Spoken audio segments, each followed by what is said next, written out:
Inside this room, all of my dreams become realities, and some of my realities become dreams. What in the wide, wide world of sports is going on here? Alive! It's alive! It's alive! You are listening to The Wilder Ride, getting wilder by the minute. Here are your hosts, Alan Sanders and Walt Murray. Hey everyone, welcome back to the Wilder Ride Listeners Lounge. We are not doing a movie 1 minute at a time in our season 3. If you're just stepping in for this episode, we actually shifted gears a little bit, and we are looking at a person's life, one moment of their life at a time. I'm your host, I'm Alan Sanders, and joined as always with my wonderful co-host in crime, Walt Murray. Walt, good day to you, sir. Good day, sir. How are you? I'm doing wonderful. I'm literally on top of the world, and we're going to find somebody joining us in the lounge today that's gone even higher than that. Yeah, I thought we had hit our peak with the guy who climbed Mount Everest 5 times, but apparently we are going higher than that. We found a guy who goes, "Oh, that's as high as you went?" Yeah, you know, I do not know people who do everything, but I think I have found 2 of the most interesting jobs that I've ever heard of, and that is our mountain climber friend, and then today we get an astronaut. So I'm totally blown away by this. You know, I think we're going to need this because at the time we're recording this is we haven't had a declared winner in the U.S. presidential cycle. The news has declared a winner. We've had a candidate declare themselves a winner, but we still have states counting. That's sad. We can put a man on the moon. We can send someone to Everest 5 times in a row and can't figure out how to count all the ballots in a state. It really is pathetic, isn't it? I mean, right now we're recording in 2020. How have they not figured this out yet? And it's not everybody. It's not every state, because I did make a kind of a sarcastic comment. And I know we try to avoid politics, but it is what's happening around us right now. I made sort of a sarcastic tweet the other day. I said, one thing I could wish for after all of this, and it seems like it'd be a reasonable wish. It's not about who could win or who should lose. My wish was for every state that can't figure out how to do this, please go visit Florida. You have one of the most populated states across 2 time zones with tourists and foreign visitors that make up a huge chunk of their base. And to sort out the legitimate ballots, the mail-in ballots, the absentee ballots, the provisional ballots, advance voting, and day of voting, and get it all sorted, counted, and done in the space of the 5 or 6 hours post closing. They obviously have it figured out. Don't try to reinvent the wheel. Go visit Florida. Well, you know, somebody made the point that in 2000 they were the laughing stock of the world. True. And basically, they stepped up, and they're whoever it is in their state who's in charge of elections stepped up and said, that will never happen again. And they have basically made about a 40-year jump in 20 years' time, and they've become one of the best states for getting it in, done, accurate, and certified. So as much as we'd like to have them as the world's punching bag, now like half the states can't get them counted. You know, I said this, you know how much I love technology. I love gadgets. I love playing. I love the internet. I love how cool our toys are that we have in this 21st century world. But I swear to God, I am ready to go back to a pencil and a frickin' piece of paper and just have somebody manually count and tabulate and hold the boxes and put those ballots somewhere. And I am a big believer in everyone better have an ID. If I've got to show an ID to frickin' check out an R-rated movie, or I got to buy a bottle of wine at the grocery store, you can damn well prove that you're allowed to vote, and just keep a piece of paper. And that way there is no arguing. There is no software glitch. There is no, it becomes almost, and I can't believe I'm saying it. It's almost like it'd be a better way to go than having the, automatic tabulation. Well, you remember when we were in school and you had Scantrons. Yeah. I guess that's trademark. So Scantron, trademark. Our teachers went from having to take stuff home and grade it to being able to slide it through the Scantron and give us our test results immediately. And why can't we do a Scantron? Why can't we do, there's got to be a way to have this work. And I think for me, the thing is, I've always looked at politics as basically a very entertaining contact sport. Now I'm feeling like you watch the Super Bowl on Sunday and you don't find out who wins until a week from Tuesday. And it really is getting annoying. Yeah. So, I'm not going to dive too much more into that, just that's what we're dealing with right now. I'm going to give you just a sneak peek. I do have one of our crazy news stories is political, so please forgive me, but I think you're going to enjoy it. Well, I hope it's making fun of politics. I have a feeling that would be the direction you'd go. I think it might, but I think it would be something we can both agree on. And I think regardless of your position, you might find agreement as well. Okay, well then I'll allow it. Okay, good. So beyond that, what have you been up to this past week outside of the whole election and ballot counting and people not wanting to declare anything? Well, it's getting to be that time of year, Alan. I walked into the store and I was like, Christmas stuff. And then I remembered when my daughter told me that it's November and it's time for Christmas stuff to be out. So we're quickly heading towards the end of 2020. Thank God this year is almost over. I think all of us can agree that it has basically been one garbage fire after another. And I cannot believe that we're now talking about what to bring for Thanksgiving and what to get for Christmas. But you know what? I know some people don't like decorating early. Some people say, let's have Thanksgiving first. But do you, in this 2020 year that we've lived in, does it almost feel like it's okay, even if you're one of those people that didn't like decorating early? Well, you know how I feel about it. I'm like, come on, decorate on the 24th, take it down on the 26th. Let's get this dadgum thing over with. This year, I have actually kind of felt a little refreshed to see some Christmas decorations getting up and people actually, I think just the masks and everything else, to see people kind of getting into the spirit a little bit and being a little bit more friendly. And I'm kind of digging it. I have to tell you, one of the things I do is I serve on the, it's called the DDA, or the Downtown Development Authority for the city in which I live. I was nominated for a position almost 2 years ago.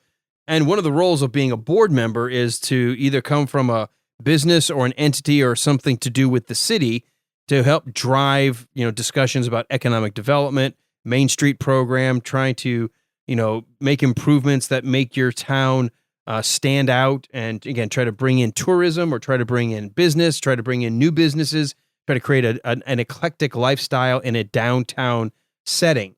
And this year we weren't able to do any of our free concerts. We usually try to do a summer concert series. Oh, yeah. So we had this cash left over, and I was like, why don't we just do up the town in decorations? Because we're still dealing with people that are somewhat afraid to be in a building. Maybe they don't want to shop indoors if there's too many people. You've got some people still, having a high level of anxiety, and some of them are dealing with depression. Who doesn't like a lit up town? I mean, just Christmas lights, Christmas tree lights, decorating lights. And so we actually have really stepped up what we're doing for downtown. I'd encourage you, because I know you're familiar with where I live. One evening, you need to swing down here when everything gets lit up. We just put the Christmas tree up this past weekend in the Friendship Plaza. We've got lighting we're putting up along the fence lines. We're relighting all of the tree boxes, but not putting Christmas tree lights. We're putting colored spotlights that actually will rotate to create a Christmassy glow. Very cool. I just think we need it. We need something joyous and hopeful and happy to kind of hang our hat on. And honestly, after everything we've been through, including an election, I'm ready for the holidays. I don't want to run into a single person who says, I don't like saying Christmas. You know what? I'm done with the down. We need to all be like, Merry Christmas, Happy Hanukkah, Merry Ramadan. I don't care what it is. Happy holidays. We need this. We need to get in the holiday spirit. Whatever it is you celebrate, let's celebrate it. Let's go all in. Celebrate, enthusiasm. And let's get off of each other's backs. And I saw a couple of posts yesterday that I was just like, you know what? I'm done. I'm not going to look at social media for a while. I don't want to hear the negativity. I don't want to hear people being jackasses to each other. I don't want to hear any of it. I'm done. Yep. We've all had a hell of a year. Let's put it behind us and let's act like we're friends, even if we're not. And like Walt and I do that every week on air. That's right. You would think we were friends, but we can't stand each other. Good Lord. I mean, it's terrible, but let's just be cool to each other for a while and just get through the rest of this nightmare we've called 2020. And let's enjoy the holidays, whatever holiday it is. I mean, even if you don't celebrate anything, I don't care. Make something up. If it's Festivus, have some people over to eat and enjoy it. Yeah, Festivus. Festivus is great. Celebrate Festivus. Yep. You know, I will say the one positive note as we start to wind down what's been going on this week is just breaking today as we're recording this. Pfizer released the results of its phase 3 trial through an independent third party that always is part of any drug trial, any vaccination trial. A lot of people are worried about the speed, but, you know, I had to explain on air, they actually allowed a lot of things that could run concurrently to do that rather than sequentially, so it could be sped up. But this phase 3 trial was a massive trial, and it had a greater than 90% efficacy rate for a COVID-19 vaccine. I don't care which side of the aisle you're on. I don't care where you live. That is a fantastic bit of news to see the human spirit, human ingenuity to unleash the private sector to be able to go forth and make this happen in a 9-month window. We are going to have a vaccine out there for people who are either the most vulnerable, our first responders, and then very quickly those who want to take that vaccine. I think that is a huge, huge step forward to getting back to normal. Yeah, that's a huge relief. I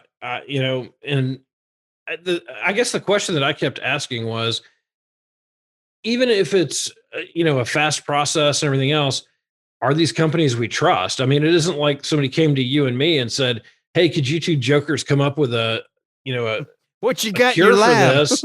Yeah. Hey, throw some cinnamon in here and I can tell you it's not a vaccine. Yes.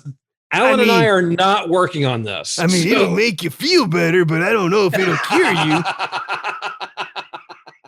Don't drive after you've had this. So, yeah, but we have a little warning. Do not operate heavy machinery. But it's Pfizer, right? I mean, it's a real company that does real drug stuff, and they know the process. They, like you said, they were just able to get the government to streamline things and get through in a timely fashion to save people's lives. And so this and they're not the only one. There's another company, Johnson & Johnson's, doing the same thing. There's about 25 other companies that are doing concurrent. They're allowed to do certain steps concurrently, and the FDA is still involved. The USDA is still involved. And in fact, the USDA has to approve a request to emergency produce and release this vaccine now that they made it past phase 3 trials. And I don't doubt that will happen in the next few weeks. No, I would say so. And I think this is a good example for all of us of whatever business we're in or whatever, that sometimes it's a good idea to just let bureaucracy get out of the way and let smart people do their job and get something done. Absolutely. And there are still those safeguards in place to make sure that they're not skipping steps. And I think that's important. Absolutely. Absolutely. Yeah. I mean, safeguards are in place for a reason, whatever business you're in. I mean, the guy we're about to talk to is going to space. There's tons of safeguards to keep you alive. And with something like this, they have to have those. We can't just start shooting people up with whatever we found in the sink.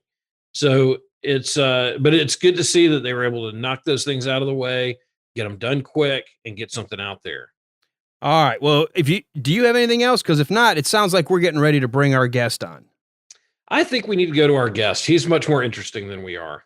Okay, so enough of us. Walt, you and I, we always chat too much at the beginning of these anyway. Everyone's only here to hear our guest and meet them. So let's go ahead and very quickly bring to the stage, audience, put your hands together for our guest, astronaut Shane Kimbrough.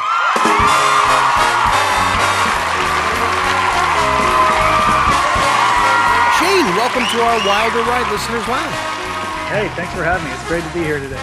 Walt, how in the world can somebody like you, and everybody knows what I mean when I say somebody like you, have so many cool people in your background and in your past?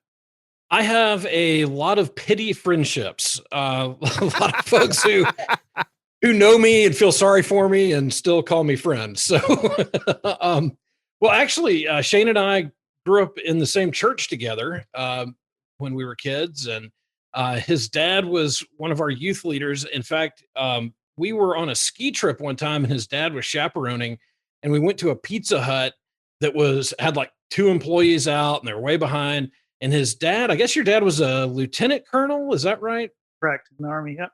Yep. So he just decided my duty is to help. So he jumped behind the counter and started making pizza. And so I've known Shane's family, and he's known my family for as long as I can remember, since we moved to Atlanta when I was in 5th grade. So I've always kind of followed his career. He's got quite a story. So really appreciate him taking the time to come on with us and tell us his story. We definitely have had some interesting ones this year, but I'm really looking forward to this. Thanks, Walt. Well, Shane, let me go ahead and do as we often do at the start of these, because it is about the person's life that we're highlighting for our listening audience. Let's start as far back as, when did you first have an inkling that outer space might be a cool job to have? Well, that's an easy one. It was I was a small child. It was back in the days when the men were landing on the moon. So that was pretty incredible back in my early childhood days. For me, I had the really good fortune that my grandparents lived right across the river from the Kennedy Space Center in Florida. So that's where all these things were launching, and just test flights, and some with people on it, some not with people on it. And whenever I was down there, my grandfather would just drag me out to see anything launching. I'm sure I was not really into going out to see a space launch at the time, being a young kid, but at least he got it ingrained in me that was a pretty cool thing to do. And then, so he really got me inspired to want to do that down the road. So I kind of had that in my system my whole life.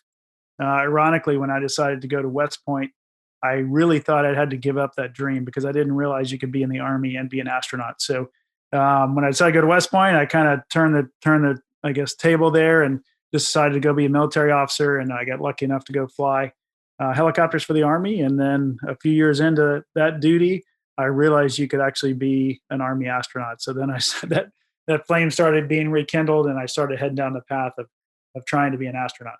Okay, well, let's there's a little interim step here, because growing up and being close to watching, the space shuttle take off or satellites take off, and then coming to Georgia, going to Georgia Tech, somehow running across Walt, feeling sorry for him and becoming his friend. When did all that happen?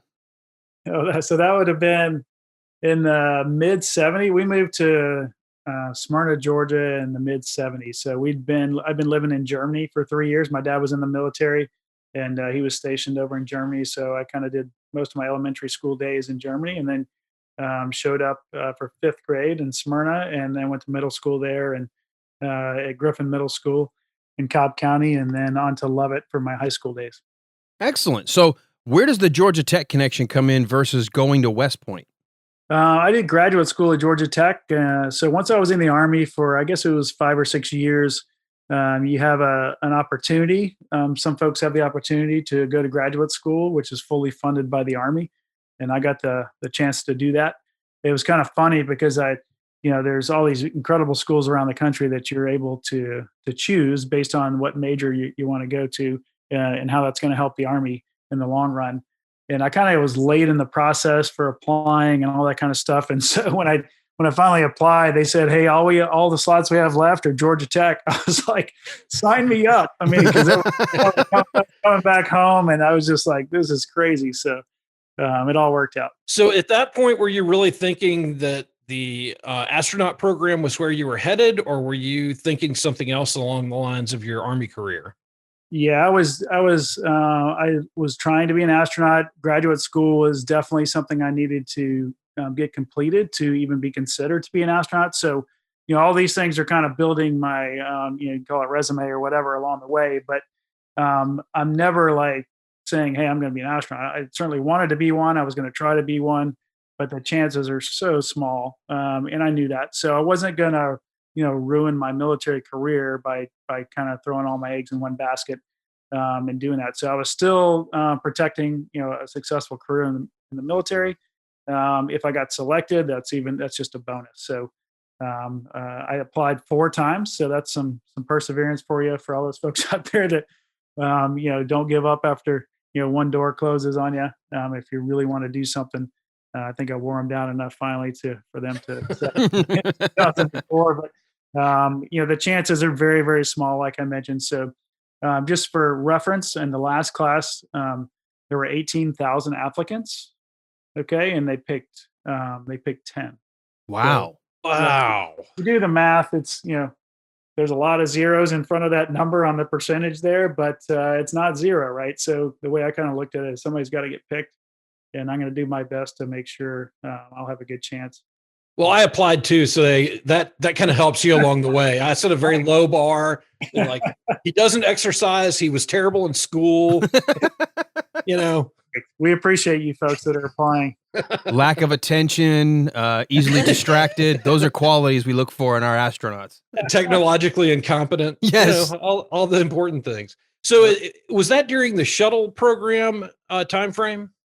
It was. I was selected in 2004. So this was about a year after the Columbia accident, if you remember that. And that was really obviously a sad day in NASA's history and space history in general. But we were the first class that was brought in after the accident.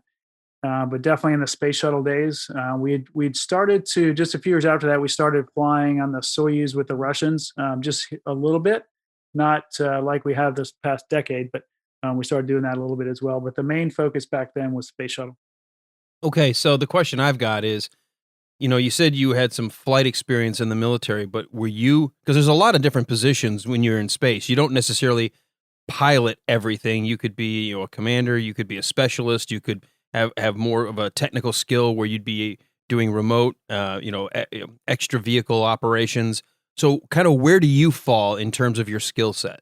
Very good question. So back in the days when we came here, in the Space Shuttle days that we talked about earlier, there were 2 categories of astronauts. You were either a pilot or you're a mission specialist. Now the pilot is also, the commander is also considered a pilot. So those are the kind of the 2 people that were, if you want to think of it like in the cockpit of the shuttle, the 2 folks up front. They were both pilots, military test pilots. And then the mission specialists could be civilians, could be other military people like myself who didn't have the jet aircraft time to qualify to be a commander or a pilot on the shuttle. All my time was in the helicopters. So the Army folks generally were mission specialists, even though we were mostly pilots as well. But we were kind of a nice mix between the 2 communities of say, a scientist or an engineer and the pilot community. So I think we really brought a lot to the table.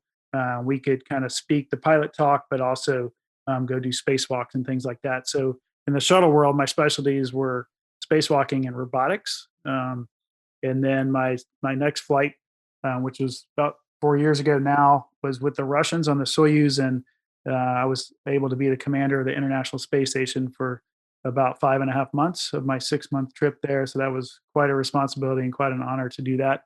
And in that case, we were all trained to do everything. So we were all spacewalkers, we were all robotic operators, we were scientists, we were conducting experiments and those kind of things. For my flight coming up here next year, I've been given the honor of being the commander of the SpaceX spacecraft. So the commander of the vehicle that will get us to the space station and then return us home after our 6 months or so. But while we're on the space station, we're pretty much all trained to do everything again. These long duration missions that we're pretty much doing routinely now, everybody has to be trained on almost everything. And that just gives our team on the mission control teams on the ground a lot of flexibility to be able to plug and play us and not have to rely on a crew member to kind of do more than the other crew members. So it's a good model that we have set up now. Well, I was going to ask you, I know that about a year ago, maybe 2 years ago, that there were going to be 2 female astronauts doing a spacewalk, and they realized they only had a suit for one of them. But I guess everybody on board is trained to pretty much do any kind of spacewalk, any kind of repair. Is that pretty accurate? We're trained generically. We're not all trained specifically on things, especially in the spacewalking world, but we just don't have enough time to do that while we're here in training. So they train us generically on, you're repairing things or fixing things or replacing things. And then on the real day, leading up to it, we'll get plenty of study time and plenty of training via video conference and other things on what we're actually going to do outside. And just to kind of go back to your point there about the spacewalk with the two females, there are plenty of spacesuits on board, just to get that back out there. But they didn't have enough set up for the exact right size for both of them. So one would have had to have gone out in a larger size than they're used to, and they just were not comfortable. So it was really honestly a good decision by that person because it is a really unforgiving, crazy environment out there when you're doing a spacewalk. So we did have Nick there to fill the role and fit into the larger suit that day.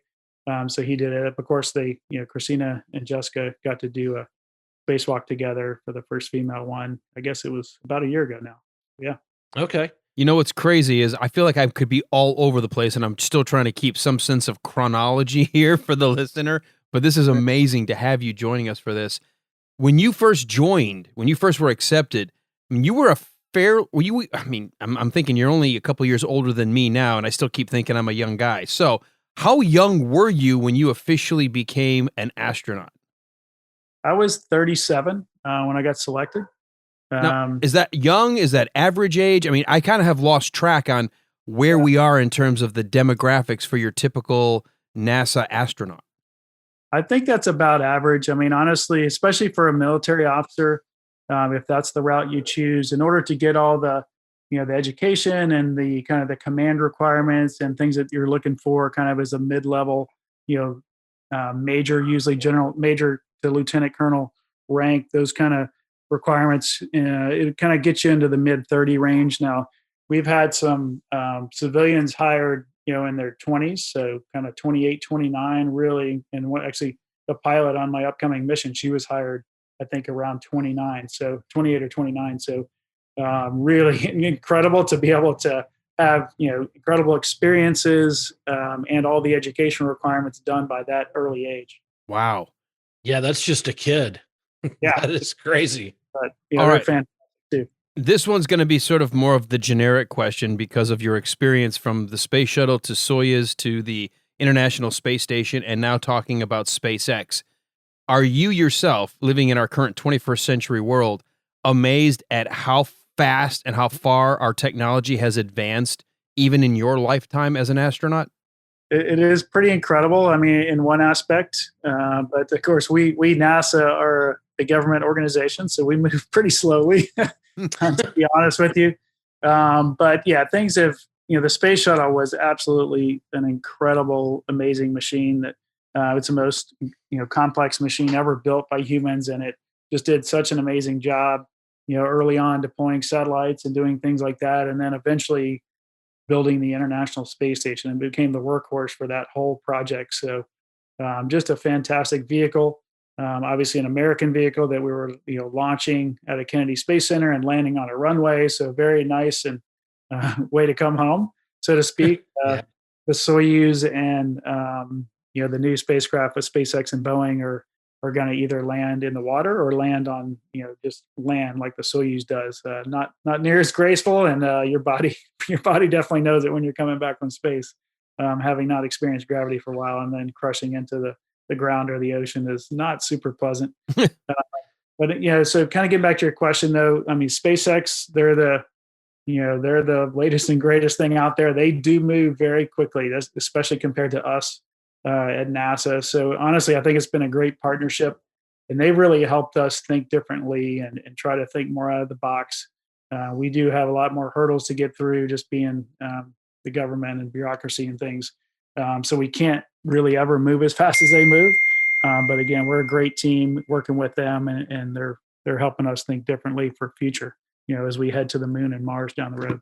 Well, the reason I asked about the technology piece is when we watched the SpaceX take, the two astronauts up, I looked inside the capsule and I was like, where is everything? It feels kind of like just a couple of touch screens.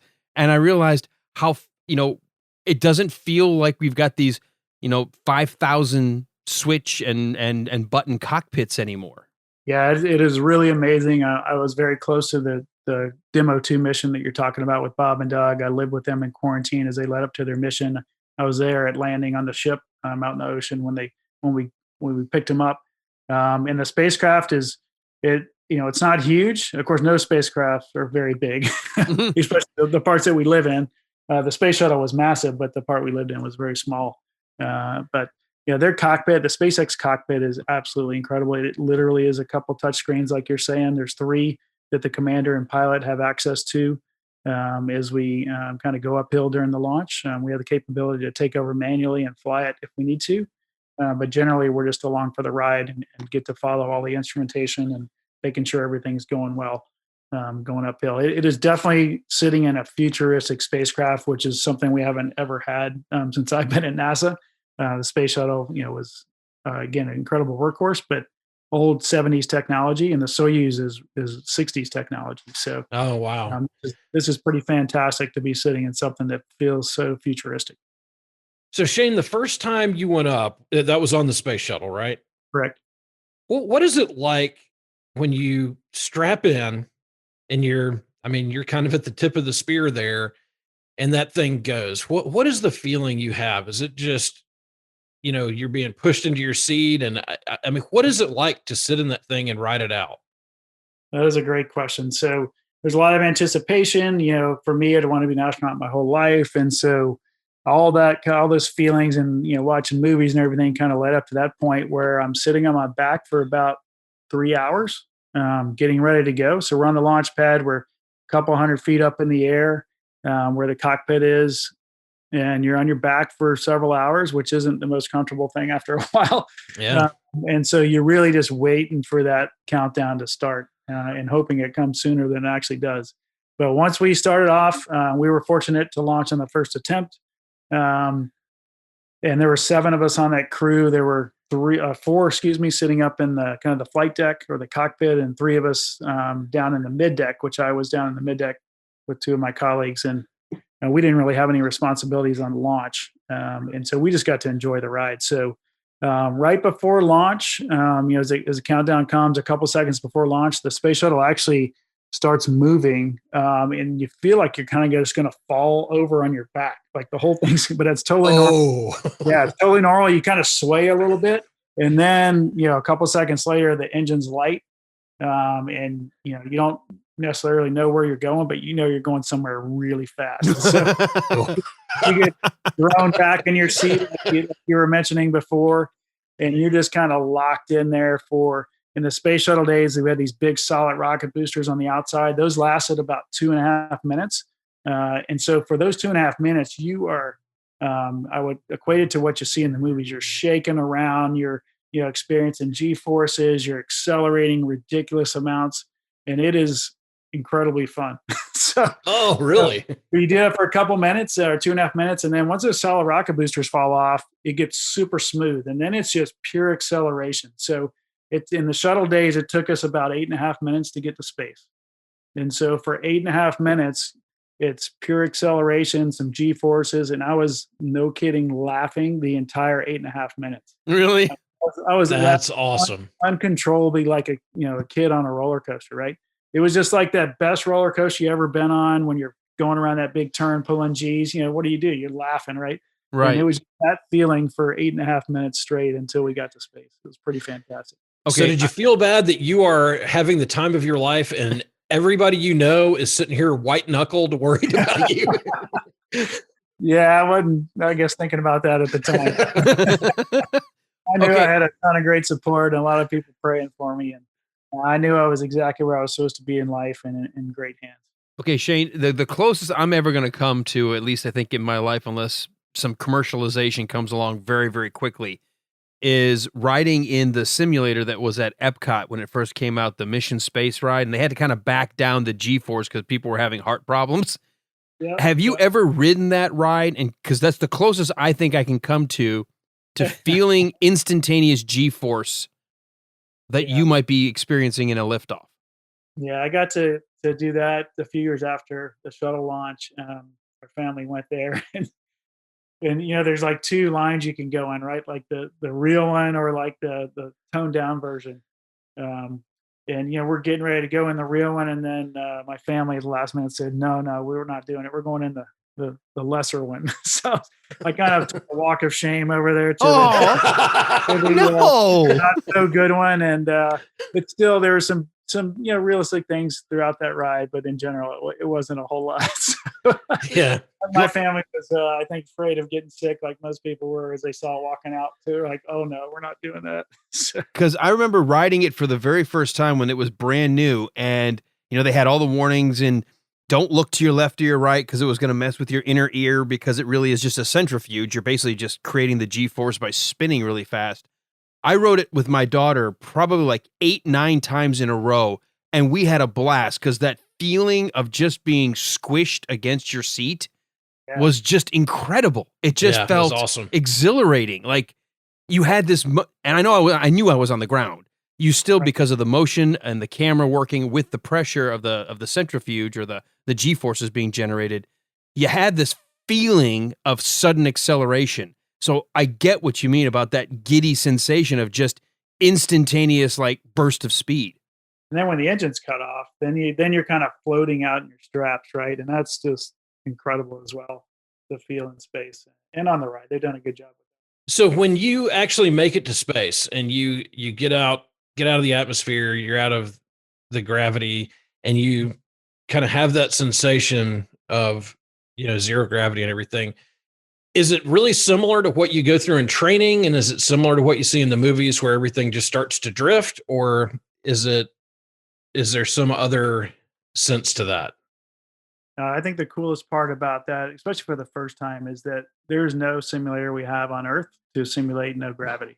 And so you can kind of get told about it, you can watch things about it, but until you experience it for real, you have no idea what it's really going to feel like.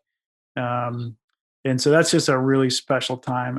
Even on my second flight, it's just, we train on, for one thing, we train on all the emergency procedures for every system that we have, every spacecraft that we're in, and all that. So we're kind of really well versed on that. But nobody teaches you how to brush your teeth in space, for instance, or how you're going to eat in space, or go to the bathroom in space. And that's just stuff you figure out, and how do you fly in space? Well, flying is an art, and you got to learn how to do it. Some people are much better than others. So those are just that we don't have a room in NASA where you go and push a button and everybody starts floating around. Everybody thinks we have one of those, but we don't. You don't have the anti-gravity generators on Star Trek? Yeah, so it's just really cool to experience it for the first, second, or coming up for me the third time, and getting a chance to live in that incredible environment. Okay, now be honest, because you're not part of the initial, the guys that were the first test pilots of Mercury and Apollo. You grew up with movies like Star Wars and Close Encounters and Star Trek on television. Did you find yourself at any point in time sort of, I don't know, acting out or imagining you were part of some kind of a science fiction tale growing up as a kid happening in real life? It's funny. I was never a Star Trek or Star Wars guy, which everybody finds very crazy. But so no, I didn't find myself in that environment at all. For me, it was kind of equating it to the military operational environment that I was used to flying, not used to flying in, but just, it was that kind of, operation I was involved in, and I was trained for it. I was going to go do the mission and then get home safely, hopefully, and, try it again. So I know your personality is not like mine, but were you ever tempted to like grab the mic and just say, Houston, we have a problem. This is a good joke. No, that's not a good thing. NASA doesn't have a sense of humor about that? That's a tough one. So, I mean, there are things that go wrong. Don't get me wrong during the mission, and we'll phrase them differently. And we have an incredible team, as I think you're kind of alluding to, even in the movie. Incredible team on the ground will really look out for our safety, number one, and do everything they can in their power to get us home safely if our vehicle has an issue. Walt, I heard you take a breath, so I stopped asking my question. I've got so many questions here. I've got so along that same line. I'm kind of like the person who is so fascinated by the firsts. What was it like the first time you did a spacewalk? Yeah, that's one that's so hard to describe, but I'll try to do my best. when you go outside, we call it just going outside, taking a walk, I guess. But when you go outside of a spacecraft into the vacuum of space, which is completely unforgiving to the human body, we obviously need the incredible spacesuit that we have on to protect us from living and dying. That's just the basics. And you're when you go out and all my buddies were like, "Hey, hopefully when you go out and open the door, open the hatch that first time, hopefully it's nighttime out." I'm like, "Wow, I'd rather like see stuff, right?" They're like, "No, if it's daytime, you're going to be completely distracted because you come out and you face the Earth right when you come out, and they say it's just overwhelming, sensations, it's going crazy." So, you don't have a choice when you go out. Where we open the hatch, it's either day or it's night. Every 45 minutes, you have a sunrise or a sunset at the speeds that we're traveling around the Earth. So when we came out the first time, it was daytime, and I was like, "Yeah, they're right." But it was just unbelievable. So they give you like 5 or 10 minutes on your first one, especially just to hang out and chill out, just to try to, I guess, gather what's going on. So your brain, a lot of people have the sensation when they come out of falling to Earth, and that's not a good one to have. Oh, yeah, I would imagine not. It's very common. And so people then have to fight that kind of the whole spacewalk, 6 or 7 hours that you're outside, and or just kind of get through it the first 30 minutes or so, and then you get over it. But I felt trained incredibly well. So I felt, I came out, I was like overwhelmed by just the beauty. I'm looking at planet Earth right there, going 17,000 miles an hour, 5 miles a second. It's another way to think of that. But I felt very comfortable and that I knew like exactly where I was, exactly where I was heading. And that was all due to the great training that we receive in this massive pool we have at the Johnson Space Center called the Neutral Buoyancy Lab. So due to that training and the confidence I had in the spacesuits, I felt very comfortable as much as you can, I guess, going outside for the very first time doing a spacewalk. All right, I'm going to do an opposite of Walt. He's always into the first, and those are great because I am too. But have you gotten to the point where you're kind of now used to being in space for the amount of time you've spent on a space station where you kind of forget, oh, I'm in the space station? I mean, you're just getting up and doing your job, and it just kind of goes out of your mind that you're in space? It is my last mission. I mentioned I got to be the commander of the crew, and I tried to make sure everybody realized this incredibly, good thing that we were getting to do every day, and that we were actually in space. And so, every day is not perfect, every day is not great, and so I try to just keep the crew motivated and, hey, let's go look out the window for a few minutes and just realize where we are and how special this place is. And guess what? You can't walk anywhere for 6 months. You actually have to fly. That's pretty cool. But, Yeah. Just little things like that. And people would keep me motivated as well and remind us that, it's like being on a deployment, coming from the military. You're gone for a very long time in a very remote place. You have a lot of things that can kill you out there. So it's, in a lot of ways, it's very similar to military deployments, separation from your family and those kind of things. So, working through all those things, I would say in general is a little bit easier for military astronauts because civilians really don't have anything to equate it to. And so we work together as a team. We make a great team when you put these civilians, these really smart scientists and engineers or teachers or doctors that we have as astronauts, put them together with us military folks, and we make a great team. So how does your family do while you're gone?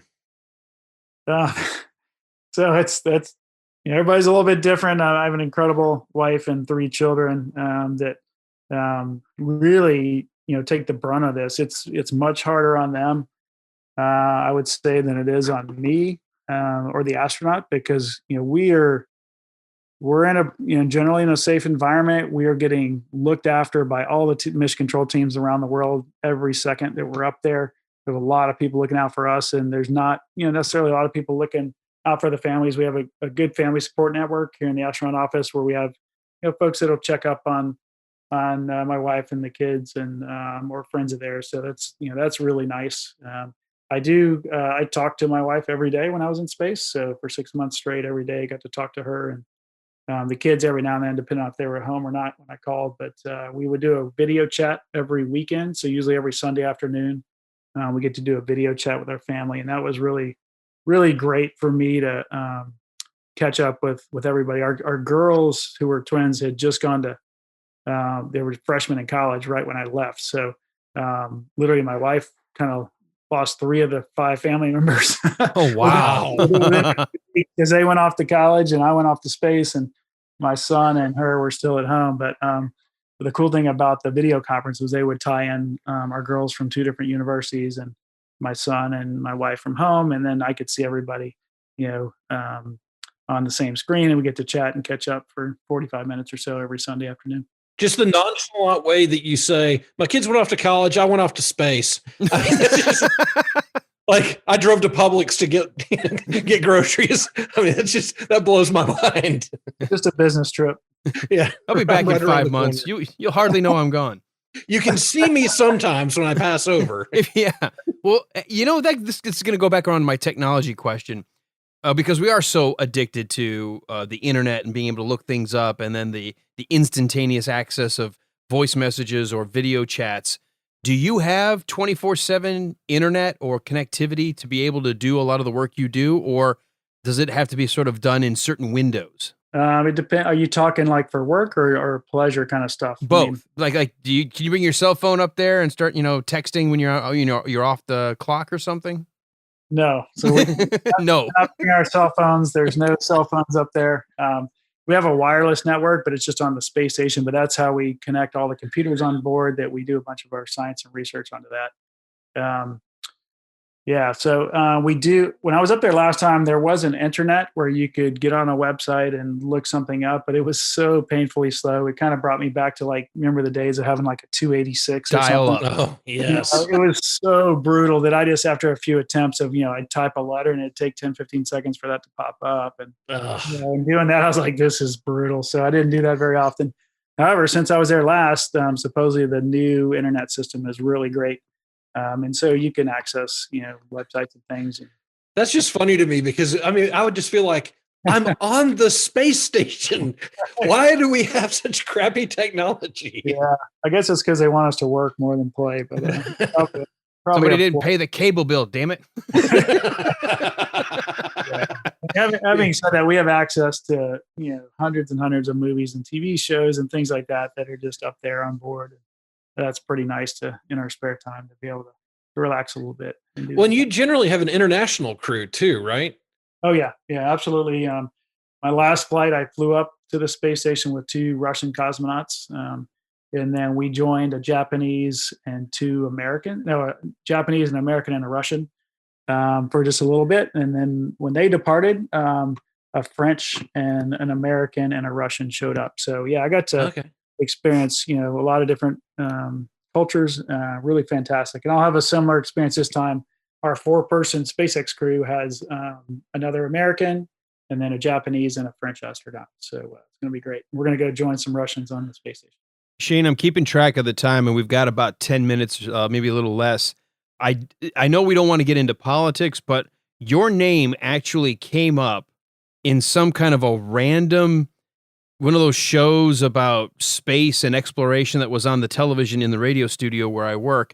And my ears perked up because it mentioned having to vote while caught in space. Right. And you were listed as a person who had to vote the last time in the presidential election, but you had to do it from space. How did you do that? Yeah, I would say I didn't have to. I had the privilege of doing it, for one, because it was really cool. And to be able to do that from space. So the local voting county that we're in sent me up a secure ballot via email. And so I voted there and then sent that back to them. And that's how my vote counted last time for the 2016 presidential election. Isn't that cool? I mean, your name popped up on a random Saturday morning, kind of a info. We don't have Saturday morning cartoons anymore, but it's sort of like the programming for the tween teen kind of thing where, it's, hitting a lot of science subjects, but doing it in kind of a fun, almost Disney kind of way.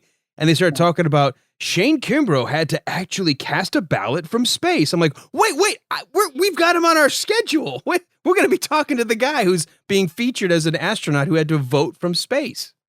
Too funny. Yeah, it was cool. It was quite a privilege, and glad I got to do that. Well, and from here on in, I can tell my daughters, look, Shane voted from space. You've got no excuse. What's your excuse? Yeah. Right. You just drive there and vote. There you go. So when you're up there, I guess you must develop some great relationships with those other astronauts. And do y'all, I guess, continue to train together? Is it a pretty tight knit community? Yeah, I mean, especially these long duration missions. I think you're alluding to when you're up there for at least 6 months, sometimes with folks. You definitely get to know people and know everything about them. So, it's just like any relationship. You have to work on it for it to be good, right? If you don't work on it, if you are kind of keeping to yourself and not being part of the team, then that's not going to grow that relationship. So most of us don't have any problems with that. So and nobody on our crew last time did. It was really fantastic to. And I really became close with Thomas Pesquet, who the French astronaut I flew with last time, and I get the good fortune of flying with him again this time. So, in general, to answer your question, once you get back from a mission, generally you're not going to be fly with them again. So, in most cases, you won't train with them anymore, or you'll train with other people. But in my case, I get the chance to fly with Thomas again. So that's pretty cool. So, do you pick your crew as the commander, or do they just assign people? No, it's the chief of the astronaut office, the head astronaut, generally has the say there. Although there people above that position have also some say that can change the crews. But they try to they look at personalities, and not all personalities would fit together and make a good crew. And so they look at those kind of things. They look at qualifications, previous flights. This is a unique crew in that we all have experience. Typically, you'll have a rookie or two on each flight, but in this case, when the international partners get involved, like the European Space Agency for Tama, one of my crewmates, and the Japanese Space Agency for Aki, those agencies get seats every so often based on pretty much the contribution they give to NASA, and so they just happen to have 2 seats come up at this time, and so those were kind of not those weren't. Our chief astronaut wasn't picking those positions. That was the other agencies that picked those positions. And then our folks picked the commander, myself, and then Megan MacArthur Benkin, who's going to be our pilot. Okay, before we run out of time, I've got to ask this question. We always have kind of like a chronology. We've sort of been a little all over the place with you, but I don't think it can be helped based on what it is you do and how amazing it is for you to spend some time with us. But we always try to end with, so where are we going from here? Or what, whether I'm talking to somebody who's a mountain climber or somebody who's with an FBI agency or somebody who's a radio broadcaster, like what's your next step? This was going to be a little different for me to ask you. There's all this push, get to Mars, build the station that allows us to get to Mars, or maybe build the base on the moon that makes it easier and less fuel intensive. From what you're seeing and the partnership with SpaceX, the advancements that we're seeing, the cooperation internationally, what do you see the space program doing in the next maybe 10, 15 years while you're still an active astronaut within the agency? Yeah, I think some really exciting times are ahead. We, just flying on SpaceX and Boeing, having private companies build our spacecraft, that's a huge new step that now we're, going to be doing here routinely here in the next few years. So that's pretty awesome, taking us to the space station. The Artemis program is the next big NASA vehicle. That's coming up, and we're supposed to go to the moon here in the next 4 years from now. So 2024, we're supposed to put the first woman on the moon, the next man on the moon. That's pretty exciting for our agency and for the international community, honestly, because once we get doing that, then we'll start flying international partners up there as well, and other folks to, like you mentioned earlier, sustain life there, not just go there like they did back in the Apollo days and there for a few days and leave, but we want to sustain life on the moon. We want to learn a ton of stuff there that we can then take eventually to Mars, which I think is a couple decades away, 20 years or so away. So all the kids, if there's any kids that listen to this, it's kind of their generation that will be the ones that'll put a human on Mars for the very first time. But, we're taking steps now that are all part of that. So for me, that won't be me going to Mars. It'll be, our kids' age and younger, those kind of folks going to Mars. But I'm actually, feel very proud to be helping out in that regard as we're making steps to make that happen already. Do you know how exciting it is for me as somebody who's always been sort of a sci-fi nut anyway, and I've always been interested in the space agency and the space, just the space race itself, going back as you grow up and you start looking back at just the accomplishments that we as I know it was a big race between the Russians and the U.S. initially, but just the accomplishments and being able to do what we've done with technology that seems so archaic in my mind and still pulled it off, that you come up and say, yeah, we're going to get to a point where we're going to have sustained life on the moon. I mean, that's exciting to me. Yeah. I mean, it's going to take a lot to get there. We're on a great path right now to do that. And hopefully that'll sustain with the next administration. I guess we learned a lot with how we built the International Space Station and have kept it up. I mean, it just passed its 20-year mark. Yeah. So we've had humans living in space continuously for 20 years now. That's so we've never, amazing. Since November 2nd, 20 years ago, we've had somebody living on the space station, American and a Russian, always since that time. And various international partners kind of come and go, but there's always been an American, always been a Russian on board. So I know Walt may have a final, but for my final question is there anything left in your career path that you want to accomplish that you haven't done yet? Well, I don't know what the next chapter is going to hold. So, I mean, I'm looking forward to this flight. It's going to be amazing. But what we do after this, not sure what that is. We would obviously love to get back to Georgia at some point. That's what we call home. And it just feels right when we come back there on vacations and things. So maybe I'll open up the next chapter in Georgia doing something, but not sure what that's going to be. Well, I would highly encourage you to write a book. I think it would be absolutely amazing. If a book, it's hard to even fathom the stories that you have to tell.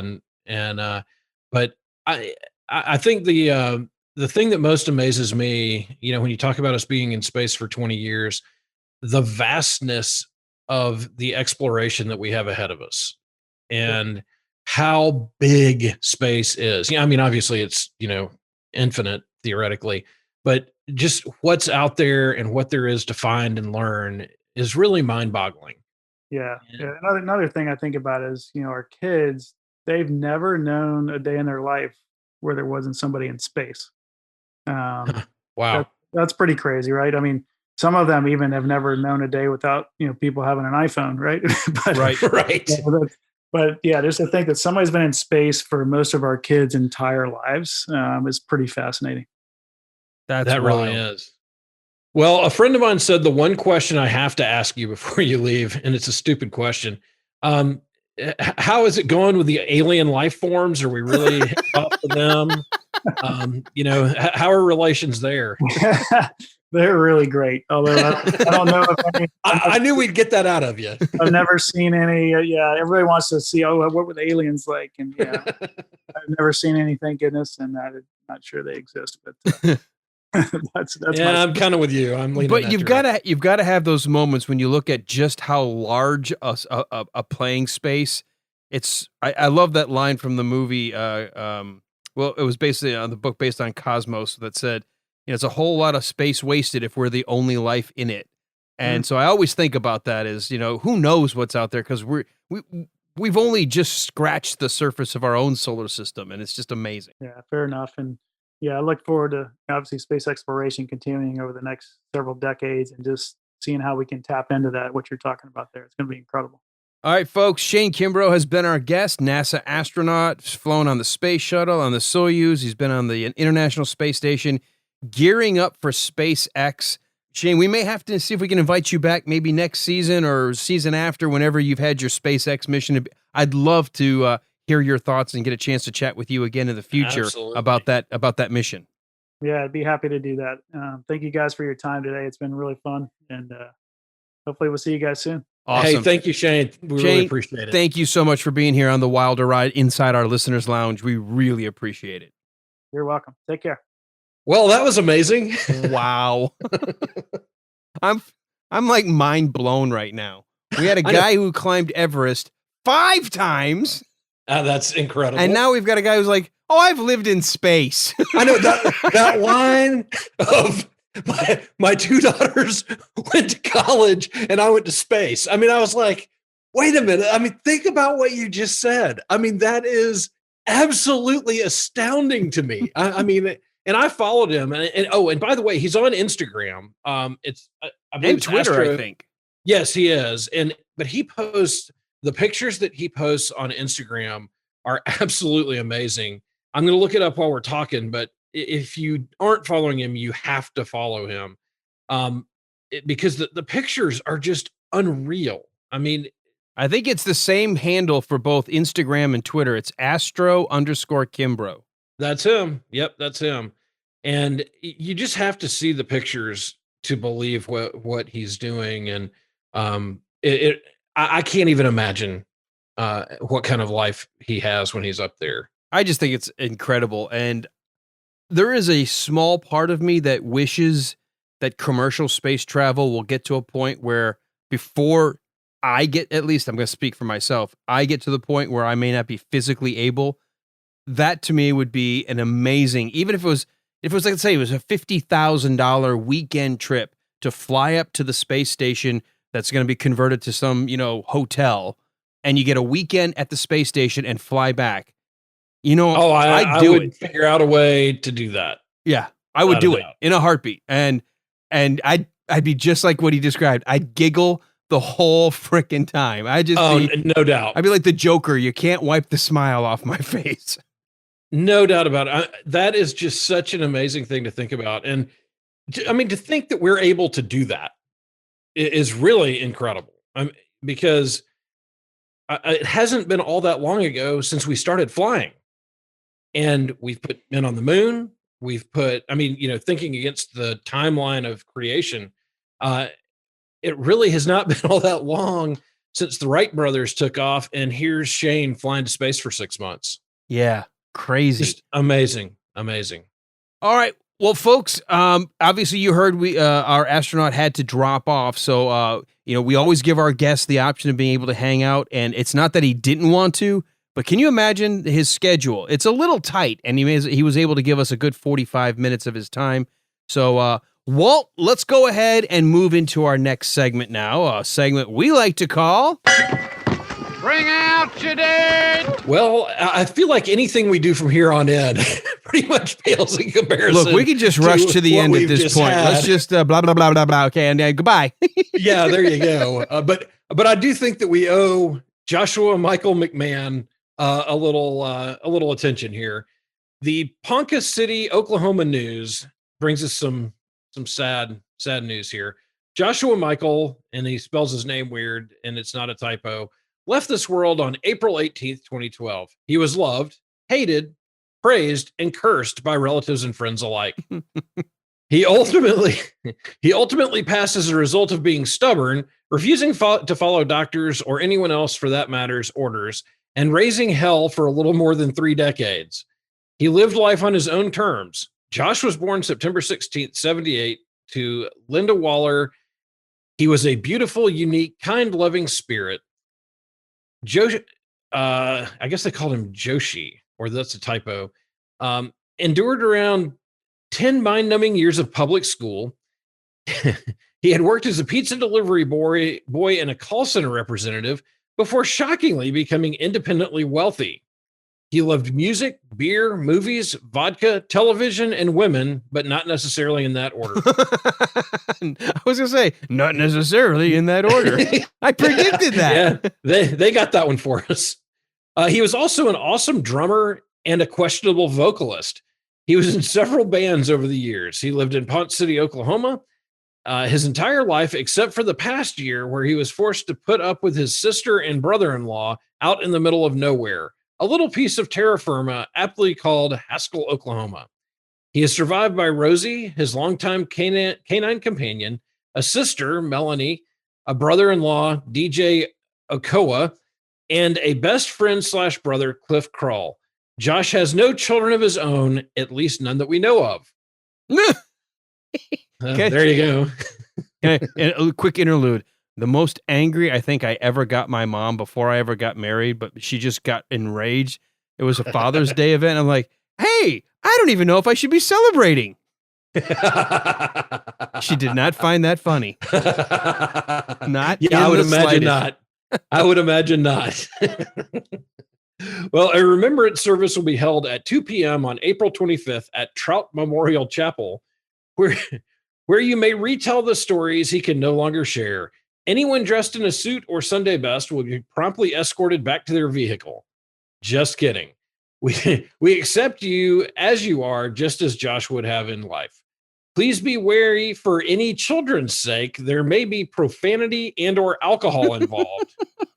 If you have a special memory or maybe just want to irritate Josh for all eternity, please bring a magnet or sticker to attach to his casket forevermore. In lieu of flowers or memorial gifts, please give generously in Josh's honor to rockstarmusiceducation.org. J-Rock will be placed to rest at the St. Mary's section of Oddfellows, the irony, cemetery in Ponce City, and I'm sure would invite you to come by later and have a laugh with him, literally. I love it's a funeral service that actually has a movie, like the Motion Pictures Arts and Association ratings. Right. Not recommended for children under 13. Yeah, do not bring your kids to Uncle Josh's funeral. That is awesome. I love these, and I can only I need to figure out, am I doing the things right at this point in my life, or do I need to make changes to make sure I have a last remembrance written that way? Yeah, you sure want a full slate when you go. Yeah, I know I do. I'd love to have somebody write something like that about me. More on the good than the bad. Yes, hopefully more on the good. Yeah, the ones that we've had a couple that were pretty bad, and so I kind of try to steer towards those ones that are like, hey, this guy really grabbed life by the horns. Yeah, but don't get me wrong, it's funny every now and then to have just an example of human excrement in living form make their way into an epitaph. Yeah, right. Yeah, you live carefully, but live. All right, let's move into our news segment, a segment we like to call It's No Bullshit. All right, so I have steered away purposely from as many Corona-19 stories as I could, but this one I had to share. The headline is, I've been abused because my name is Corona. So my Corona. I am sure that's not the first time she's heard that. So the BBC brings us this great one. Corona Newton has endured jokes about her unusual name as long as she can remember. Beer-related nicknames have followed the 49-year-old civil servant since before she was legally able to sip her first pint. People used to call me Guinness and Budweiser, she said. That I could always laugh off, but this is more frustrating, especially when it gets aggressive. Corona lives in Oldham, which currently has the highest number of COVID-19 cases per 100,000 people in England. Residents of the greater Manchester town have endured some of the toughest enhanced lockdown measures for weeks. Corona said no one takes her seriously when they discover her Christian name. While she cannot book a table or open an account without staff giving her peculiar looks, she says, people have said to me, as if I'm going to listen to somebody named after a virus, she said. Corona, table for two, Corona. Corona, your table's ready. I can only imagine what hell she lives in. Pizza for Corona. Did somebody order a pizza named a Corona? Prescription for Corona. I feel bad for her. You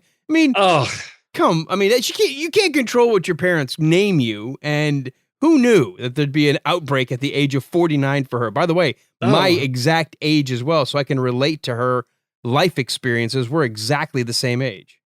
Oh, and she's gone through with this. Well, listen to this. I mean, this gets crazy. Mama of 5, Corona has even been plagued by really nasty cold callers with people saying things like, is this the virus? While driving her daughter to the dentist last week, she picked up a highly abusive phone call from a man who swore at her. She said, he screamed down the phone at me. What does it feel like to do the world over, as if the virus is her. Right. Her name also leads to awkward situations, like at a recent parents' evening when a teacher thought her daughter was being rude by calling her Corona. Growing up in a town on the east coast of Ireland, Corona said she stood out for not sounding Catholic despite being named after the missionary midwife who delivered her. My parents couldn't decide between Sarah and Catherine, so they ended up choosing Corona. I don't know how that ties together. Before news bulletins came out being dominated by the pandemic, Corona said it was much easier to have a sense of humor about her name. I had my hen to do in Blackpool not long before lockdown started in March, she said. We played Guess My Name with strangers and no one managed it, so they all had to buy me shots. Despite Corona-19 scuppering her wedding plans for now, as well as any dream of a massive 50th birthday party, Corona said 2020 would certainly be a year to remember. In these tough times, I have brightened somebody's day by having a funny name. So be it. At least no one will ever forget me. It's no bullshit. That is a true statement. That is a true statement. Poor lady. Wow. Oh, the great story though. I mean, you can't help the name. Like we had in the news last week, we had a crook named Crook. Yeah, right. Self-fulfilling prophecy. Well, I really feel for this lady. I mean, she's 49. She's too old to change her name. And, people are jackasses for doing stuff like that. True. All right. Well, I've got a story here for you. Speaking of 2020, we know we've seen some crazy things taking place. We've seen people react in a crazy way to a crazy 2020. Well, it's kind of a public service announcement with this story. Snow is coming to some areas of the country, and so are snow sports. But just a little hint, if you need to transport your snowmobile, please don't do it by strapping it to the roof of your car. Oh my gosh. In Clayton, Wisconsin, a state patrol officer pulled over a car that had strapped a snowmobile to the roof of the car. The car was driving US 63 in Polk County. It was about 1:20 in the afternoon Sunday when the trooper saw the sled perched on top of the car. A tweet from the Northwest region of the Wisconsin Department of Transportation said, "Folks, don't try this at home. This is not a safe way to transport a snowmobile.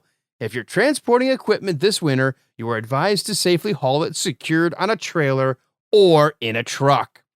Matthew Schmidt, age 23, was issued a warning when he was pulled over. He was told that it was ill-advised to haul his snowmobile. Yeah, you think? In this way, as it was wider than the roof of the car itself. Oh my gosh. He was also cited with a seatbelt violation for failure to wear his seatbelt. Does that kind of fall into the least of your worries at that point? But it does give an indication into the mental prowess of our victim here. Yeah, he's a good one. Schmidt said that he had just purchased the snowmobile and he was driving it over to a friend's house to show off his new toy. Quote, "I know it looked sketchy, but we had it strapped down and shook it to make sure it wasn't loose. You know, up in this region, stuff like that gets seen all the time, but more, I guess, on back roads."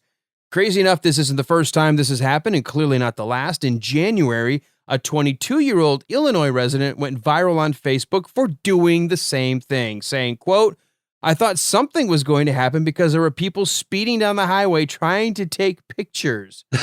I guess people will do anything to get a look at something strange in the midst of a 2020 pandemic." It's no bullshit.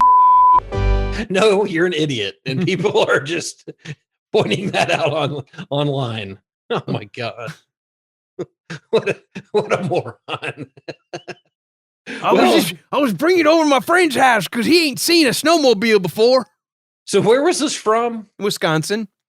It just goes to show you that my people are everywhere, doesn't it? We're not just limited to the South. You know what's nuts? Give it like 2 more weeks. They're going to get their first snow. He could have actually just ridden the snowmobile over to his friend's house. Well, you know, he was excited. It was his first like big toy, I guess. I guess so. And I guess when you're a kid, you know, you get all excited about whatever weird thing you got, and come hell or high water, you got to get it to your friend's house. Yes, because you need their approval. Right. Or to rub it in their face. Yep. Well, speaking of dimwits, the Ozark News First service gives us this story from Atlanta. Woman demands free Chick-fil-A after claiming she is an FBI agent. Gets arrested.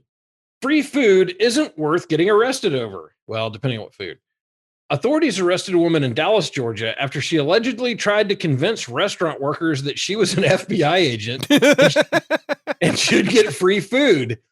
Even when police officers arrived, the woman apparently... Oh, she was all in, huh? Oh, it gets so... I mean, she is so stupid. The woman apparently continued to claim she was a federal agent. Kimberly Ragsdale attempted to get free food from Chick-fil-A by pretending to be an FBI agent. The Polk County Standard Journal reports. Employees were apparently not convinced and called 911 to report the woman. According to the news outlet, this is not the first time Ragsdale has attempted to get free food and has threatened to arrest employees when they did not provide the food. Yes, J. Edgar Hoover. Because that's a crime to give something away for free. Right. If you don't give me a free hamburger, you're going to jail. No, you're going to jail. Robbery. So when officers arrived, Ragsdale reportedly continued to claim she was a federal agent. She allegedly told officers that she had no identification because her credentials were electronic only. That's not how it works. Officers placed Ragsdale in handcuffs and arrested her. She reportedly pretended to talk to a supposed radio in her shirt, reporting that she was being arrested and that the FBI needed to send someone to the Rockdale Police Department. I'm sure the Bureau is right on top of that. In a statement obtained by the Polk County Standard Journal, Rockmart Police Chief Randy Turner said, "We are thankful for the observant and professional staff at Chick-fil-A who knew what to do and gathered the information we needed for us to make our case and catch her in the act. We would like to inform our citizens to call 911 if someone is claiming to be an officer, if they aren't in a marked car or in a proper uniform, or if they don't have the proper credentials." According to the arrest report, Ragsdale was charged with impersonating a public officer. It's no bullshit. Wow. I mean, that's a crazy person right there. Talking into the sleeve. I'm going to need somebody to call over to the department and get me out of trouble. I mean, she's hearing voices. Well, in the crazy thing, like, I'm an FBI agent, so I should get free Chick-fil-A. Right. Like, how does that work? I mean, she picked a good fast food restaurant. There's no doubt about that. Oh, no doubt. No doubt about it. So not only do we get polite individuals who understand how to have a good work ethic at Chick-fil-A, they actually can spot criminals. That's great. Well, that one was not hard. You know what? I've been in some other fast food lines, and I bet this person could have gotten away with it. Well, that's true. Well, even the threat of an arrest, they might be like, I'm not going to take any chances on this one. Yeah. Considering the other warrants that are out for me. Yeah, exactly. I've seen a special kind of stupid at some of those fast food lines. So, all right. Well, last week I had an election story. This one, we can't avoid it. I mean, it's the time we live in. You do know that it was a record-breaking election year, right? Yes, I've heard that. Yeah, it's not the first time, but it is the first time that that this town in Kentucky surpassed the sheer number of votes for the mayor of the town. A mayor that was elected as the local bulldog. Yes, a pup earned 13,143 votes, setting a new record for the community of Rabbit Hash. Fun fact, this city has decided to elect a dog as mayor since 1998. Now, wait a minute. So these folks may be onto something. I think so.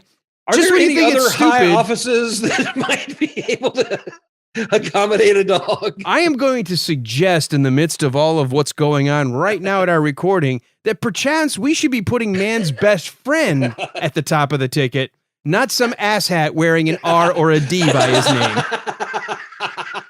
Hey, I'm with you. There are 2 votes already. Can we agree that it wouldn't matter whether the dog had an R or a D? We're going to love the dog no matter what? Oh, absolutely. Absolutely. We really cannot go wrong with this strategy. I mean, I can get full on behind this.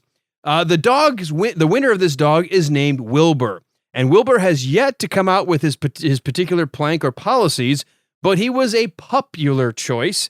Out of 22,985 residents, Wilbur set a record with a win of 13,143 votes. This French bulldog is replacing the current mayor, Gwyneth Paltrow.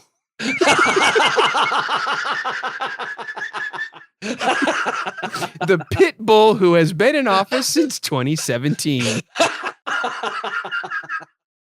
Now, don't think Wilbur was a shoo-in, though. He had competition. His biggest opponents were a beagle named Jack Rabbit, a golden retriever named Poppy, and a border collie named Lady Stone, who served as ambassador of the town.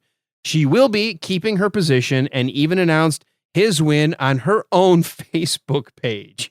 Oh my gosh, that is hilarious. Now, you can go out on social media. Wilbur has his own Facebook page where he shared images of his hard-won campaign to become mayor of the most magical place on Earth.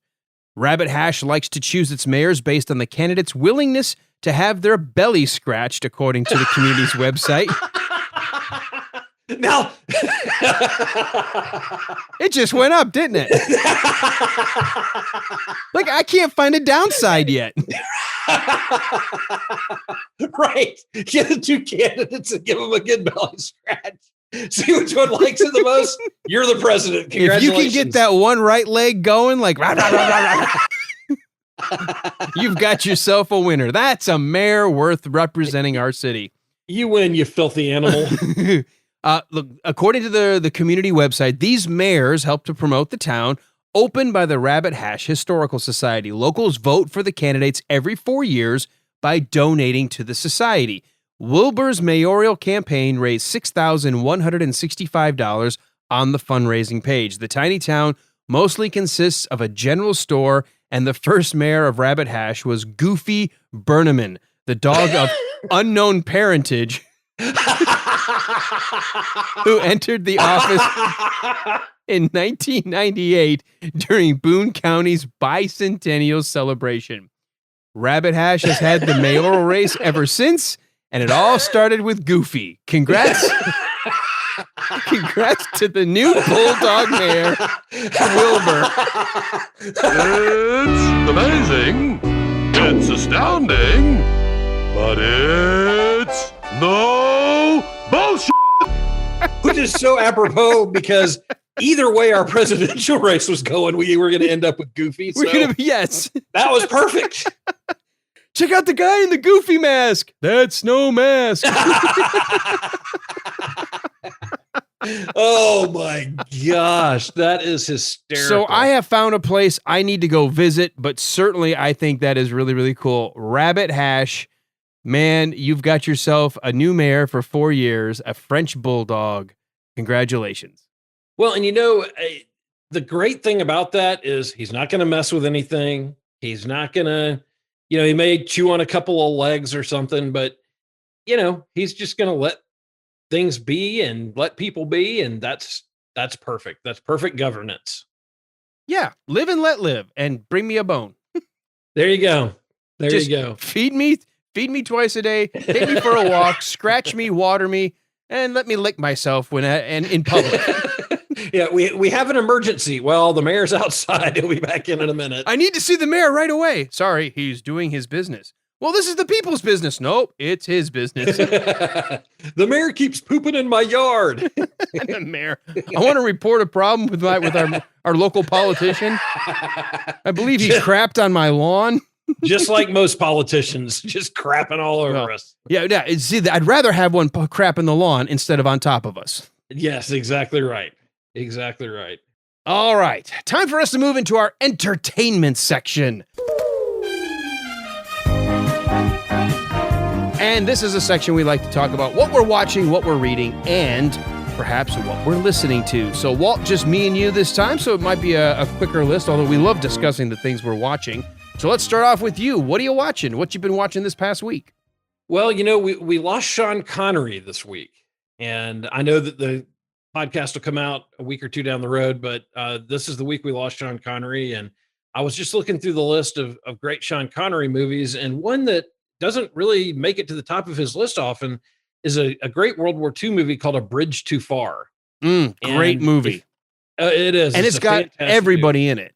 Oh, okay. So I wrote down a few names. Sean Connery, Laurence Olivier, James Caan, Anthony Hopkins, who doesn't eat anybody in this one, Michael Caine, Gene Hackman, and the list just goes on and on. Some of the great German actors. I mean, it is an amazing cast. Absolutely incredible movie. If you've never seen it, it's pretty historically accurate from what I understand. And one that I saw when I was way too young, but it is it has to be in my top 5 war movies of all time. So check that one out if you haven't. That's on Amazon Prime this month. Also on Amazon Prime, I stumbled across a great show. It's called The FBI Files. And they, I believe, have 3 or 4 seasons up. And these are all really pretty accurate. And some of them, they have the actual agents who are involved in some of the casework. And some of the cases are just fascinating. They have the Dixie Mafia, all kinds of other things portrayed. So check that out. And then, of course, on Fridays, we get The Mandalorian. Mm-hmm.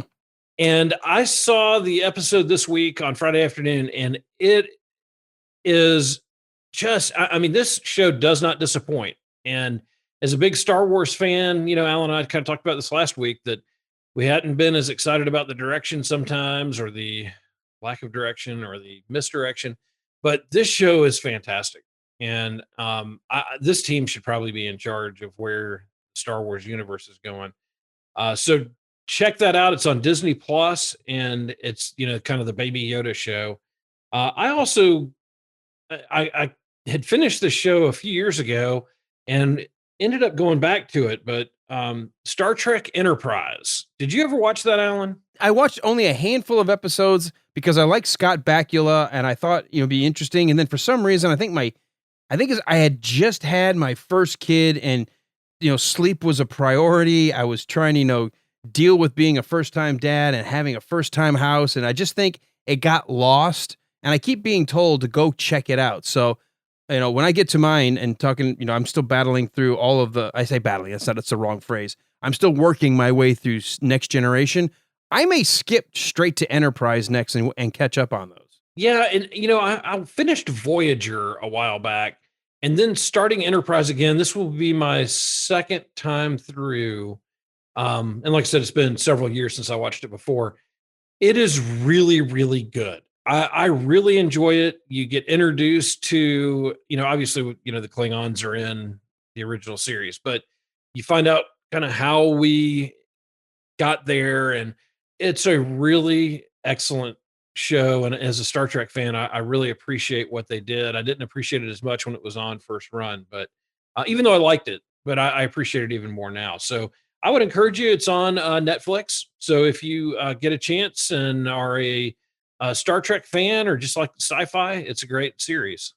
All right, I agree. I haven't seen it, but I love the. I've been loving the Next Generation. So since we're gonna go straight to me for what I'm watching, I got back into it. I am nearly done with season 6, so that means one more season to go. So I'm just gonna leave that on there. But I did watch The Mandalorian season 2, episode 2. They dropped on Friday.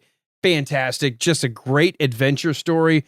And just the ability to put the right amount of humor without bringing the story into the realm of the ridiculous or stupid. It keeps it grounded, and it's great. It is just such a well done, well told season so far for season 2.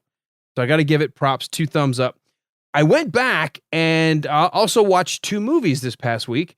Since seeing them in the theater, and this is crazy, Walt, I also own them on Blu-ray, but I finally went back and watched Infinity War followed by Endgame to wrap up, you know, phase 3 of the Marvel Cinematic, or nearly wrap up phase 3 of the Marvel Cinematic Universe. But I watched one night and then the next night, and it was phenomenal. It was just, I had forgotten just how good the end cap was to, you know, the 23 prior movies leading up to that, you know, duel with Thanos. Just fantastic, and it's well worth rewatching. If you've got Disney Plus, you've got all the Marvel movies pretty much at your fingertips.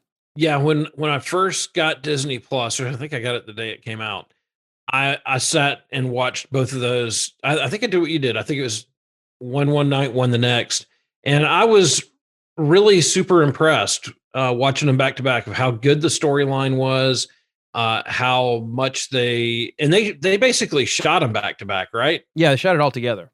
Yeah, so the storyline, the consistency, just great entertainment. I felt the same emotional response I did when I saw in the theater when they're having the fight outside of Avengers headquarters with Thanos in Endgame.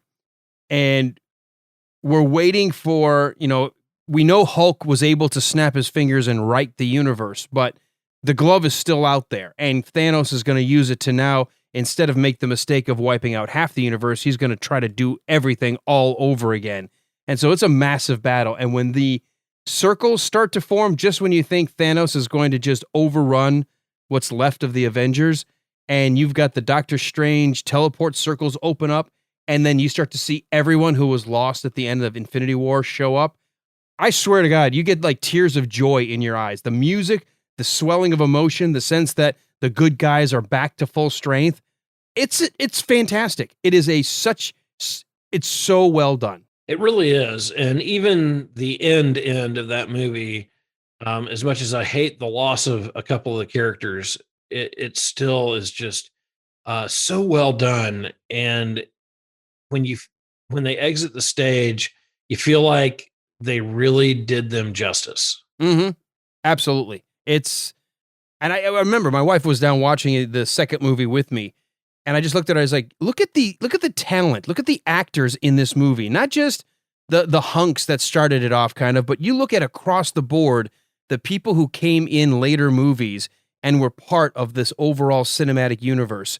And you realize these aren't just because they're based on the world of the comic books.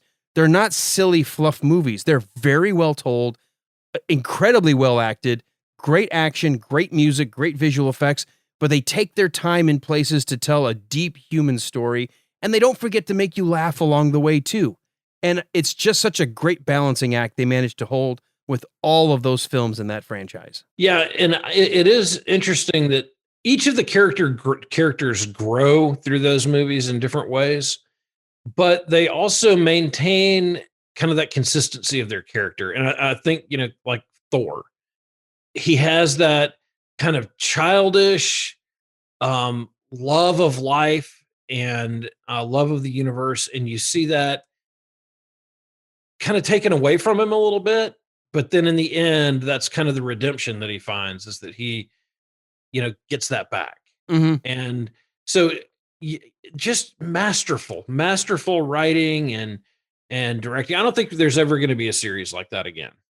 No, although, because of COVID, obviously it got delayed a little bit, but phase 4 is full steam ahead. I think we're going to get an entire new storyline that's going to arc over the next however many movies, as long as people are willing to go see them. I think people will be willing to see them for a long time. I know I'm not disappointed yet. So, all right. That's all I'm watching at this point. That was this past week. Let's go to, and we can skip this if there's nothing, because I don't have anything, but what are you reading? Gosh, I have been so busy between keeping up with all the election stuff and everything else I've got going on. I'm still working through the Seinfeld book. I will finish that soon. I've got a stack of books that I've had coming in, that I've ordered and people have recommended to me. So I've got to finish that here soon and get on to some other things. So hopefully the next couple of weeks I'll be done with that. Well, I'm going to be honest. I'm still haven't had any free time. I did finish rereading the V for Vendetta comic book that I had read just before leading up to watching the movie before, and I mentioned it last episode, but that was it. And even then, it was a struggle to find time to read that. Yeah, I mean, it's tough to really sit down and read with all the other stuff going on. So I'm glad you got through that. So let's go to round 2. What are you listening to? Okay, so I stumbled across something that I think everybody will enjoy, but if you're a Deadhead, you definitely want to check out on the XM Grateful Dead channel, The Big Steve Show. Steve is I guess he was like a roadie. He was a guitar tech for Jerry, and he sounds exactly like the bus driver from The Simpsons. But he sounds exactly like Otto. And so, man. Well, and people call in, and so they're like, "Hey, man, I saw the Dead in Oklahoma City in 1994." He's like, "Oh, dude," and so it's like listening to Otto tell all the stories of stuff that happened at that show. And he was talking about like the instruments getting hit by lightning and, just all this craziness. And then this week he got off on this tangent about like legalizing drugs and everything. And you're like, Big Steve, you may be the reason that they don't, But then in the middle of all this, he's talking about the stuff, and he sounds like Otto. And he's like, yeah, my son, who's a pediatrician. And so he's obviously a bright guy, and his kid's bright.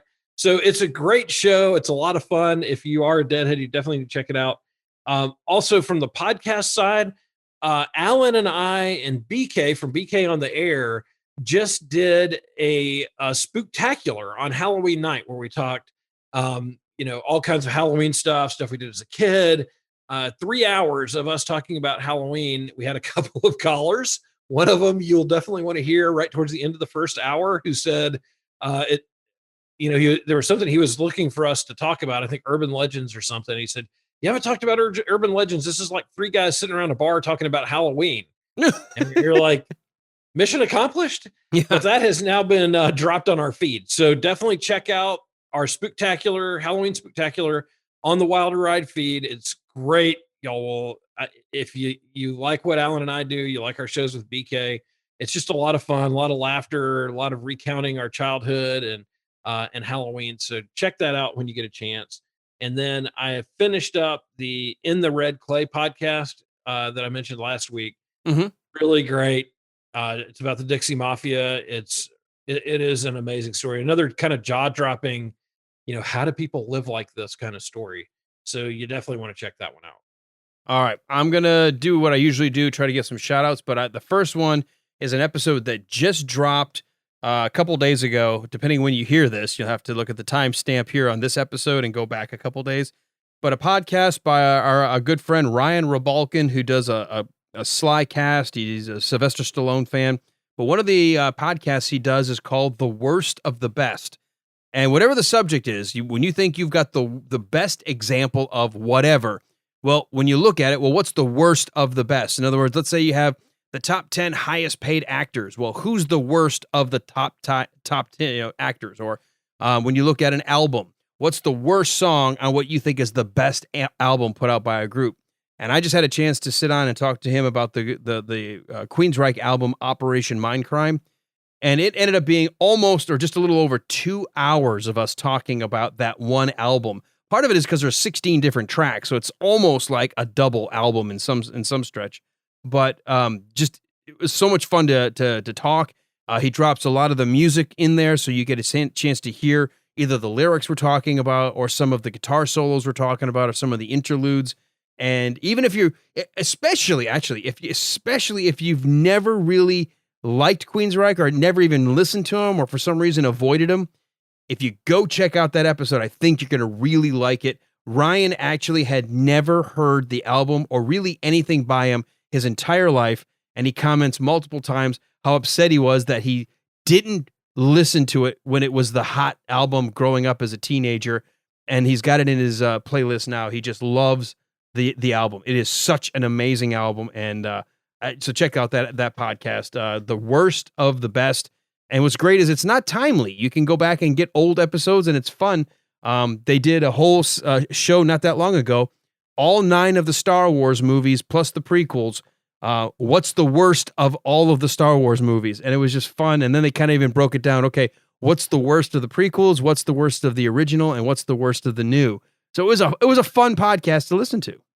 I'm going to have to check that out. And they've actually asked me to come on and talk about Big Steve, talk about the Grateful Dead. So that will be interesting. I'm having a hard time kind of narrowing down, because it can't be a live album, which I might at this point in my life have gone with a 72 live album, but I'm having a hard time narrowing down what my favorite album is. And then one of those, I'm like, there's not a bad song on it. So it's a challenge, and to think about, all that stuff. So they're a great podcast. Ryan's actually going to be on our show right towards the end of our season here. So that'll be a lot of fun. He's also in the Canadian Navy, so it'll be neat to get a different perspective on the world from him. Absolutely. All right. So the other shout outs I've got are typical friends of our podcast. They're always quick to help promote us, so we like to promote them. The 60MW podcast from our friends across the pond, the Real Queens of Queens up in Queens, New York, the Bad Cop show in Pennsylvania, the Marine Corps Movie Minute podcast. They're breaking down Marine movies 1 minute of a movie at a time. We had a chance to sit in talking about Heartbreak Ridge. Yeah, it was Heartbreaker. Heartbreaker Ridge. And Yeah. then and they're great guys, man. They really are great guys. So that's a fun podcast. Truly are. The aforementioned BK from BK on the Air, he releases his Saturday radio show as a podcast. If you missed out on it, you can go back and listen. Plus, he tweaks it and adds new things to it. Another radio show that does a similar thing, Geek to Me Radio, the Rocky Minute, which we just really, really enjoy the guys for the Rocky Minute. And a couple more, Radio Labyrinth here in Atlanta, a Gen Xer entertainment culture-based podcast.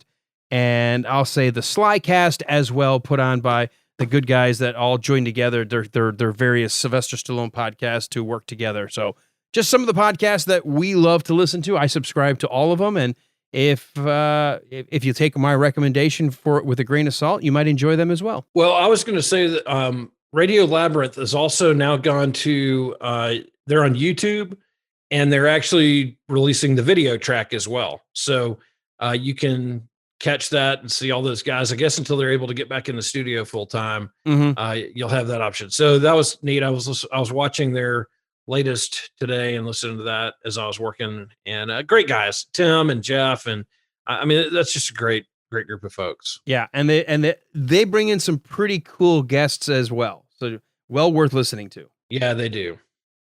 All right. Well, that's about going to do it. Before we sign off, why don't you tell everybody the particulars on where to find us on social media? If they want to tell us what we got right, what we got wrong, or what they love, what they hate, whatever. As long as they're talking to us, we'll engage. Yeah, if we got it wrong, go to the Rocky Minute and spend some time on their webpage. You can find us two places we always talk about. If you want to find us on Facebook, it's facebook.com/The Wilder Ride. You want to like us there, and then immediately behind that, a button's going to pop up to join the listeners group. And that's really where a lot of conversation goes on. And we really try to keep politics and all that out of it, even though we've had a couple this week that we've gone, do we let that one go or not? And usually we delete it. But it's mostly movies and fun and talk about the podcast and things like that. So check that out. Again, that's facebook.com/The Wilder Ride, and then join the listeners group.